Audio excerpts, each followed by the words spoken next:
It's locked. Squidward! Squidward! You left your keys on the table back there. At this point, you've maybe guessed what we're going to be doing. And it's keychains. The reason we're doing this is every time I've traveled, gone anywhere, or done anything, I've always seen people buy keychains, put them on their, keys, your backpacks, accessories, phones, and anything else. And so I thought, this is a good way to start. Because the big thing about this project is, guess who's designing it all? You. Step one with this project is you're going to do a bit of research, okay?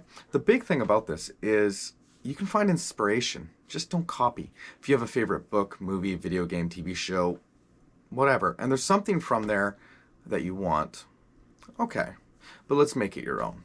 If there's an object from a character or anything like that, isn't it good you have your own inspiration? And this should show how much it means to you. So I want you to be careful between copying and inspiration, because that's a big difference.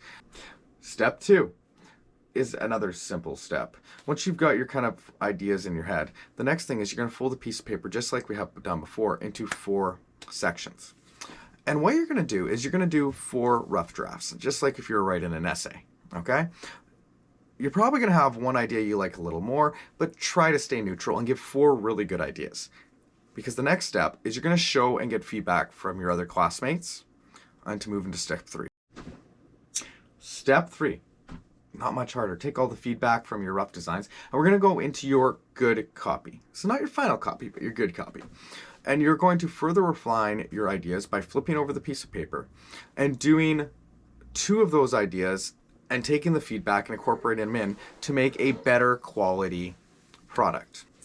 Step 4 is incredibly simple. Take your good copy, turn it to a final copy on Tinkercad. How you do that is pick one of the 2 ideas you've refined further and made something you want. Maybe it's the first idea at the start and you did the rest just to, but it's really important to refine it and go through your ideas to make sure it's really what you want.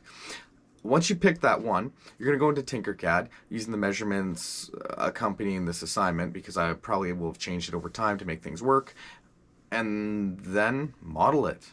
At this point in this class, you should have enough skills to be able to model most things. Just keep in mind, if it's a really complicated shape or something like that you want to do, break it down into smaller sections, Think Lego. You can do pixels and all those pieces everywhere. And the nice thing is, eventually it'll look right. You just have to figure out the combination. And that's no different than Tinkercad. Well, if you thought this section was the biggest, it's not. Because it's your design, you're in charge, you shouldn't need me anymore for this. All right, well, good luck. And I hope you really enjoy creating your own object.